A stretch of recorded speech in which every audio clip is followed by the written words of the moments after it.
Malaking porsyento ng mga batang may cancer sa buong mundo ang nabibigyang lunas sa tulong po ng medisina. Pero dito po sa Pilipinas, marami sa kanila ang namamatay dahil sa mahal na gamot at iba pang suliranin.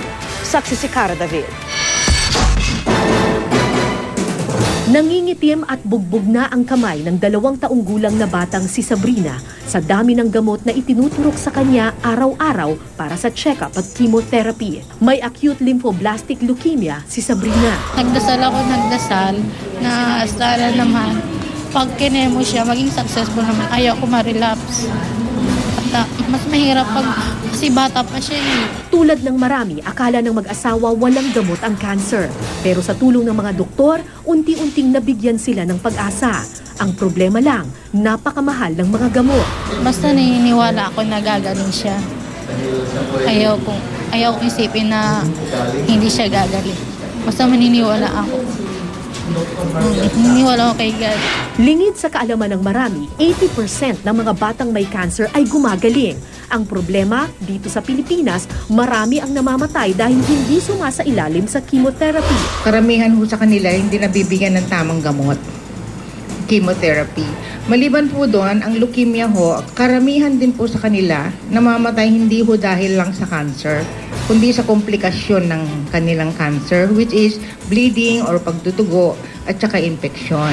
Napakamahal ng gamot sa cancer. Aabot sa 400 to 500,000 pesos ang gagastusin para sa 3 taong chemotherapy sessions. Hindi pa kasama dito ang gasto sa laboratory fees at antibiotics.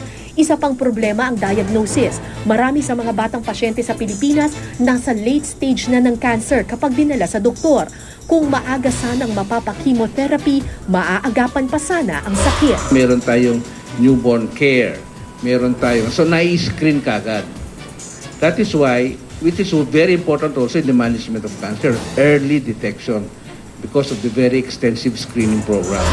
Ilan sa mga sintomas ng cancer sa bata ang biglang pagbagsak ng timbang, pabalik-balik na lagnat, sakit ng ulo at pagsusuka, bukol o pamamaga sa ilang bahagi ng katawan, pagdurugo, pagkakaroon ng mga pasa at hirap sa paglalakad.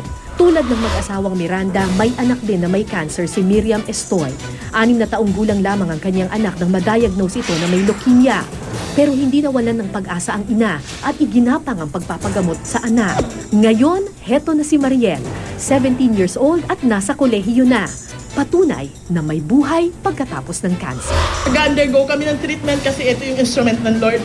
Pero umaasa pa rin kami sa Diyos kung ano yung pwedeng gawin ng Diyos sa buhay ng anak ko. Siya yung nagiging kuhanan ng lakas ng loob, inspirasyon ng ibang pasyente, ibang magulang na laban lang ng laban. Ako po si Cara David, ang inyong saksi.